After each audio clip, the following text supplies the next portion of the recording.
भविष्य सदा ही अनिश्चित है और हम सदा भविष्य को लेकर भयभीत रहते हैं। कल क्या होगा कोई नहीं जानता। हम बेहोशी में जीते चले जाते हैं। भविष्य के प्रति चिंता का सिर्फ एक ही कारण है, वो है हमारा भय। भय से मुक्त हुए बिना हम चिंता से मुक्त नहीं हो सकते। और भय से मुक्ति का भी एक ही उपाय है, हमारा परिपूर्ण होश में रहना। भविष्य जिसके विषय में हम कुछ नहीं जानते कि भविष्य में वैसा कुछ होने वाला है या नहीं, परंतु अज्ञान के कारण अधिकतर सभी मनुष्य या तो सिर्फ भूतकाल में जीते हैं या फिर भविष्य काल में। अगर सिर्फ आज में जीना आ जाए तो इतनी समस्या ही ना हो। अक्सर व्यक्ति के मन में कुछ अलग सा ही भय सताने लगता है। कभी उसे अपने परिवार को लेकर डर लगता है तो कभी किसी बीमारी को लेकर डरने लगता है। काफ़ी डर तो इसी बात के होते हैं कि कहीं ऐसा ना हो जाए, कहीं वैसा ना हो जाए। और ये सब आशंकाएं निरर्थक होती हैं, जो कि कभी सच नहीं होने वाली। किंतु हम अपनी आशंका से बस भयभीत रहते हैं। सर्वप्रथम तो हमें खुद को ये समझाने में सफल हो जाना चाहिए कि ये व्यर्थ के भय हैं। ऐसा कुछ भी हमारे साथ नहीं होने वाला है। अगर हमारे मन में ये बात पक्की हो जाए तो हम हर डर को झटक कर दूर कर सकते हैं। दोस्तों, ध्यान की सारी प्रक्रियाएं आपको वर्तमान में लाने के लिए ही बनी होती हैं। अक्सर लोग ध्यान करने से पहले ये जानना चाहते हैं कि ध्यान करने से उन्हें क्या मिलने वाला है, ध्यान करने का क्या लाभ होगा। ये गौर करने की बात है कि ये सवाल जो उनके मन में उठ रहा है, ये भविष्य की चिंता का ही रूप है। क्योंकि ध्यान तो अभी करना होता है, लेकिन इसका परिणाम हमेशा भविष्य में मिलता है। और इसी तरह हमारा मन कहीं ना कहीं भविष्य या अतीत की चिंताओं में घिरा रहता है। और ध्यान हमारे मन और मस्तिष्क को भविष्य और अतीत से खींचकर वर्तमान में लेकर आता है। और जब हमारा मन एक बार वर्तमान में वापस आ जाता है तो उसे वास्तविक आनंद का अनुभव होता है। एक इंसान की पूरी जिंदगी दो शब्दों में ही समाहित हो जाती है, वो है सुख और दुख। यह सुख और दुख मिलकर एक ऐसा चक्र बनाते हैं कि इंसान जिंदगी भर उसी चक्र में गोल गोल घूमता रहता है। और उस गोले में चलते चलते कभी वह खुद को पार करके सुख में पहुंच जाता है, लेकिन उसे उस वक्त ये नहीं पता होता कि ये गोला घूमकर फिर से दुख में लेकर आएगा। और इसी चक्कर में फंसकर आदमी का पूरा जीवन निकल जाता है। लेकिन अगर आप एक बार इस चक्र को समझ लेते हैं कि सुख और दुख दोनों एक ही गोले के दो छोर हैं, चाहे हम सुख से शुरुआत करें या फिर दुख से, आखिरकार हम दूसरे कोने पर ही पहुंचेंगे। अगर ये बात हमारा मन स्वीकार कर लेता है तो ही इंसान इस चक्र से बाहर निकलने के बारे में सोचना शुरू करता है। और इससे बाहर निकलने का एकमात्र तरीका है ध्यान। क्योंकि सुख और दुख हमेशा अतीत और भविष्य से जुड़े होते हैं और ध्यान हमें वर्तमान के आनंद से अभिभूत करता है। दोस्तों, आज मैं आपको जो कहानी सुनाने वाला हूँ वह आपको सुख और दुख के चक्कर से निकालकर वर्तमान के आनंद की अनुभूति प्रदान करेगी। एक बार की बात है, आनंद नाम का एक युवक गौतम बुद्ध के पास आता है और उनसे कहता है, हे महात्मा, क्या आप मेरे एक सवाल का जवाब देंगे? गौतम बुद्ध मुस्कुराते हुए बोलते हैं, पूछो, क्या प्रश्न है? इसके बाद उस युवक ने कहा कि हे महात्मा, मेरी उम्र अभी बहुत ज़्यादा नहीं है, लेकिन मैं बहुत परेशान रहता हूँ, बहुत दुखी रहता हूँ। मैं आपसे ये जानना चाहता हूँ कि मेरे जीवन में अभी से इतने सारे दुख हैं, तो मेरी ज़िंदगी तो अभी बहुत बाकी है। क्या मेरे जीवन में दुख बढ़ते ही रहेंगे? इन सब दुखों से छुटकारा पाने का कोई रास्ता नहीं है? ये सुनकर गौतम बुद्ध कहते हैं, कहाँ हैं तुम्हारे दुख? मुझे तो दिखाई नहीं दे रहे। ये सुनकर वह युवक कहता है, ये दुख तो मेरे अंदर हैं, मेरे भीतर हैं, आपको कैसे दिखाई देंगे? ये सुनकर गौतम बुद्ध उस युवक से पूछते हैं, क्या तुम्हें अपने दुख दिखाई देते हैं? वह युवक कहता है कि हाँ, मैं अपने दुखों को भलीभांति देख पा रहा हूँ। तब गौतम बुद्ध ने पूछा कि दुखों का मूल क्या है? गौतम बुद्ध में और उस युवक में चर्चा चल ही रही होती है कि तभी वहां एक भिक्षु दौड़कर आता है। वह भिक्षु तथागत बुद्ध के कान में कुछ कहता है। इसके बाद बुद्ध युवक से कहते हैं कि चलो, आज मैं तुम्हें जीवन का सत्य दिखाने के लिए एक जगह पर लेकर चलता हूँ। वहां पर तुम्हें कुछ बोलना नहीं है, चुपचाप सारी बातें सुनते रहना है। इसके बाद तुम्हें अपने सारे प्रश्नों के उत्तर खुद ही मिल जाएंगे।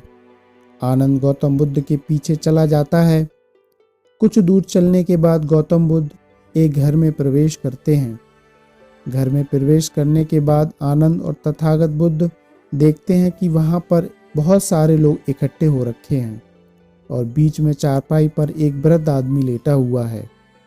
गौतम बुद्ध को देखते ही सभी लोगों ने उनके लिए राह बनाई और गौतम बुद्ध उस आदमी के पास वहीं चारपाई पर जाकर बैठ जाते हैं। आनंद भी पास में ही बैठ जाता है।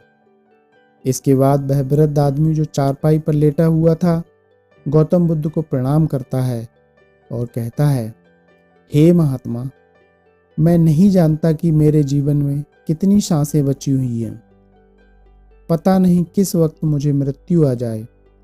हे महात्मा, मैं मरने से पहले अपने कुछ सवालों के जवाब आपसे जानना चाहता हूँ। मुझे पता है कि उन सवालों के जवाब आप ही मुझे दे सकते हैं। वह वृद्ध आदमी आगे कहता है कि हे महात्मा, अपने आखिरी वक्त में मुझे अपने बचपन के दिन बहुत याद आ रहे हैं। मैं अपने बचपन के दिनों को याद करता हूँ और सोचता हूँ कि वह भी क्या दिन थे। न कुछ पाने की फिक्र थी, न कुछ खोने का गम। बचपन के उन दिनों को याद करके मेरी आंखों में आंसू आ जाते हैं। मुझे लगता है कि कितनी आज़ादी थी। उस समय मेरा मन कितना खुला हुआ था। मन में कुछ भी पाने की इच्छा नहीं थी। जिस भी खेल में लग जाते थे, उसी खेल में पूरा दिन लगे रहते थे। लेकिन कुछ समय बाद जैसे जैसे मैं बड़ा होने लगा, वैसे वैसे लोग मुझे जिंदगी की दौड़ में आगे निकलने के लिए कहने लगे। मेरे पिता अक्सर मुझसे कहा करते थे कि तुम पढ़ाई में अपने भाई जैसे क्यों नहीं हो, तुम दूसरे लोगों से पीछे क्यों रहते हो। ये सब सुनकर मेरा मन बहुत बेचैन रहने लगा। लोग मुझे बहुत ताने देते थे, क्योंकि ना तो मैं खेल में अच्छा था और ना ही पढ़ाई में। सब लोग मुझे किसी और की तरह बनने की सलाह देते और उनके तानों से तंग आकर मैंने जीवन में सब कुछ हासिल करने का निश्चय किया।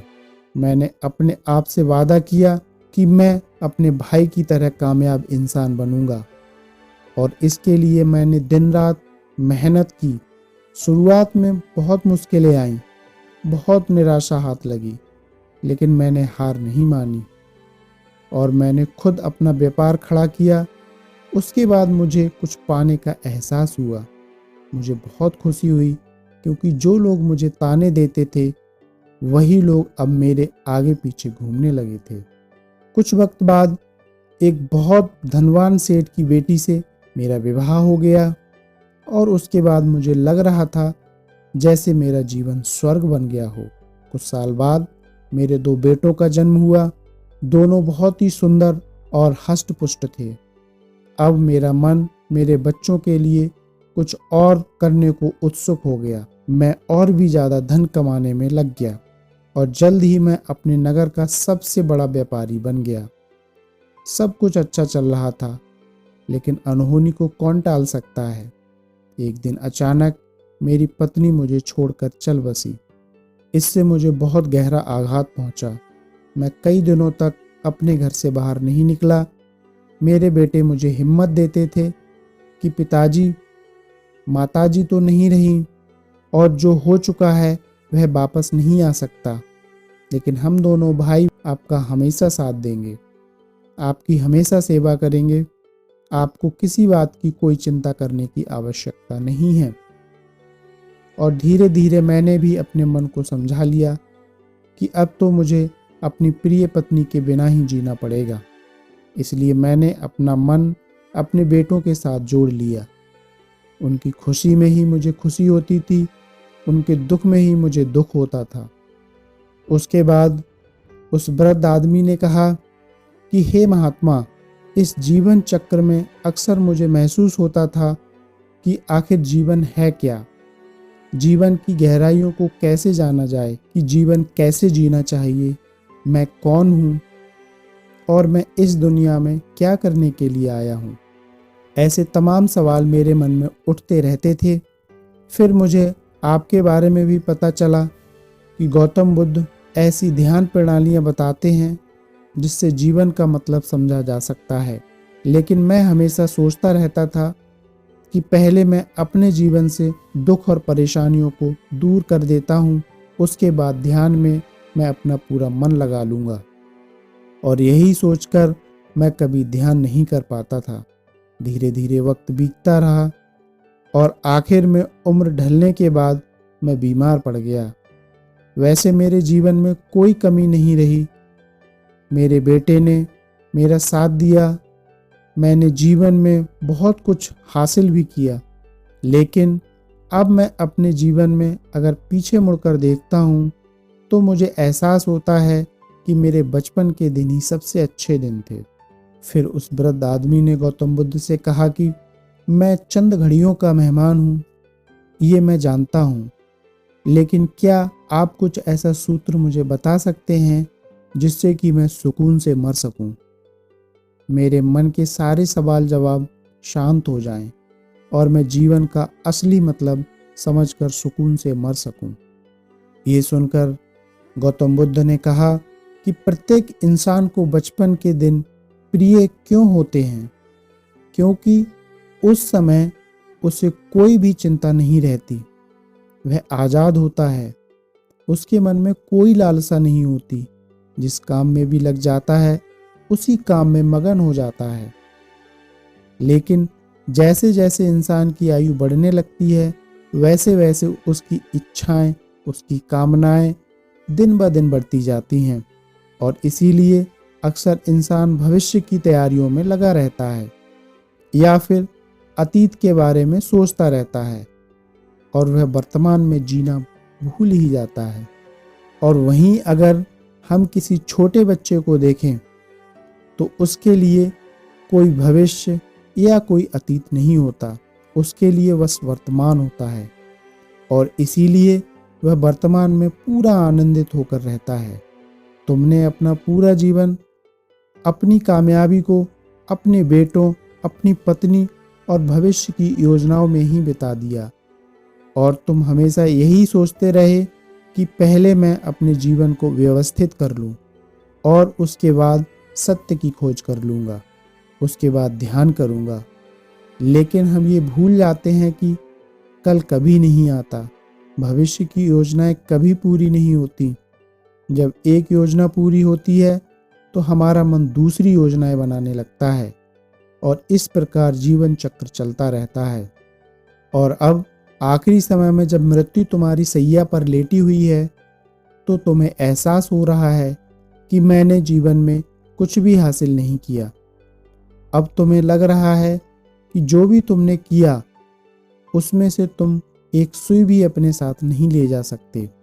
अगर यही बात तुम उस वक्त समझ लेते, मृत्यु कभी निश्चित होकर नहीं आती, वह तो कभी भी आ सकती है।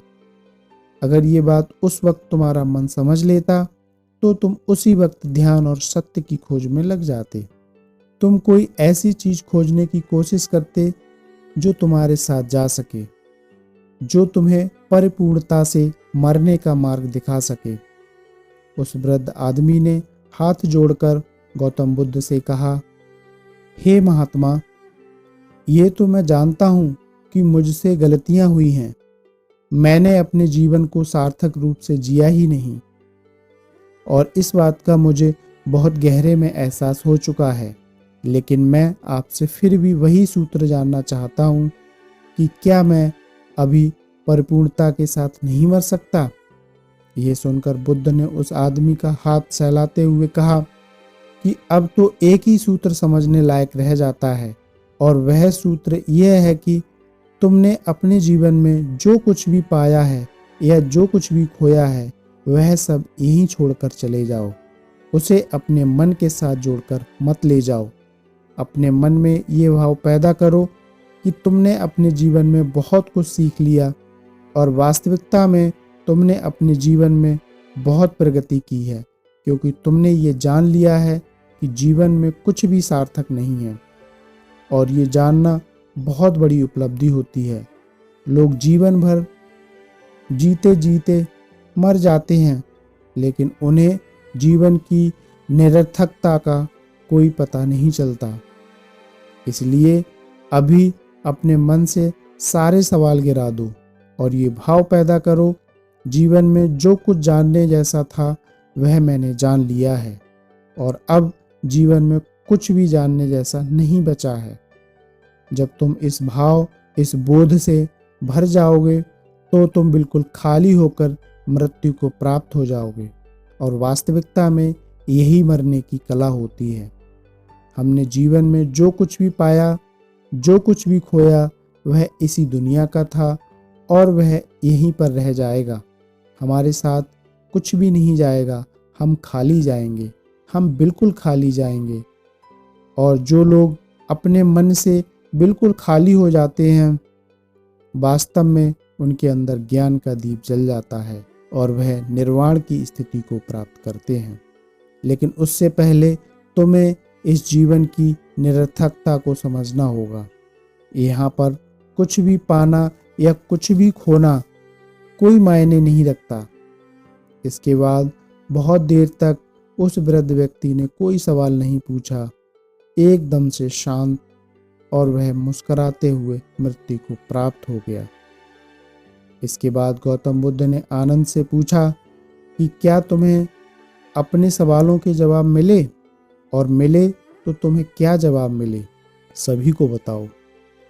तब आनंद कहने लगा कि हे महात्मा, मुझे अपने सवालों के जवाब मिल गए हैं।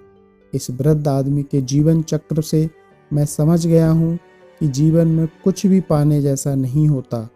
सुख हो या दुख हो, सब कुछ यहीं पर पीछे रह जाता है, और अगर हम इसी चक्र में फंसे रह जाएंगे तो हम सत्य को कभी नहीं जान पाएंगे। इसीलिए जीवन में सुख और दुख तो चलते ही रहेंगे, इसके साथ साथ चलते हुए ही हमें सत्य की खोज करनी पड़ेगी। लेकिन महात्मा जी, मेरे मन में अब भी एक सवाल बाकी है जिसका जवाब जानना सबके लिए बहुत ज़्यादा ज़रूरी है। मेरा सवाल है कि मैं ध्यान की यात्रा करने के लिए बहुत प्रेरित हुआ हूँ, लेकिन मुझे कोई मार्ग नहीं पता कि ध्यान कैसे किया जाता है। तब गौतम बुद्ध बोलते हैं कि ध्यान की सभी प्रक्रियाएं तुम्हें होश में लाने के लिए ही बनी हैं, तुम्हें वर्तमान में लाने के लिए ही बनी हैं। अगर तुम किसी भी काम को पूरी उपस्थिति के साथ, पूरे एकाग्र भाव से अपने आप को पूरा इकट्ठा करके कर सकते हो तो तुम ध्यान में ही होते हो। लेकिन हमारा ध्यान इधर उधर भटकता रहता है। अपना काम करते करते वर्तमान में रहने के लिए मैं तुम्हें एक छोटी सी विधि बताता हूँ, जिसके जरिए तुम अपना काम भी कर सकते हो और ध्यान को भी समझ सकते हो। जब भी तुम चलते फिरते हो, उठते बैठते हो, सिर्फ अपनी सांसों पर ध्यान लगाना शुरू कर दो। सांस किस नाक से आ रही है, किस नाक से जा रही है, नाक के कौन से कोने से टकरा रही है, सिर्फ तुम उसके साक्षी बन जाओ। सिर्फ उसको देखते रहो। कुछ भी काम कर रहे हो, चल रहे हो, फिर रहे हो, खाना खा रहे हो, सिर्फ अपनी सांस पर ध्यान लगाओ। और ये करते वक्त तुम्हें महसूस होगा कि तुम्हारा दिमाग, तुम्हारे विचार तुम्हें इधर उधर ले जाते हैं, लेकिन थोड़ी देर बाद तुम्हें फिर होश आएगा कि तुम्हें अपनी सांसों पर ध्यान लगाना है, और तुम्हारा ध्यान फिर से सांसों पर टिक जाएगा। और धीरे धीरे जब तुम अपने विचारों को देखने लगोगे तो तुम पाओगे कि विचार विलीन होने लगे हैं। तुम्हारे अंदर बस एक खाली मैदान बचा हुआ है। सारे सवाल जवाब विलीन हो चुके हैं। इसके बाद गौतम बुद्ध ने कहा कि सांसें जो होती हैं वह वर्तमान में चलती हैं, ना कि वह भविष्य में चलती हैं, ना ही अतीत में चलती हैं। वह वर्तमान होता है, वही वर्तमान की स्थिति होती है। और जब तुम अपनी सांसों से जुड़ जाते हो तो तुम वर्तमान में ध्यान लगाना सीख जाते हो, क्योंकि सांसें जिन पर तुम ध्यान लगा रहे होते हो वह वर्तमान में ही चल रही होती हैं। इसके बाद धीरे धीरे कदम दर कदम तुम्हें ध्यान का खुद ही एहसास होने लगेगा। फिर तुम जो भी काम करोगे उसमें तुम्हारा पूरा चित्त लगेगा। तो शुरुआत वहीं से करो जहाँ पर तुम हो।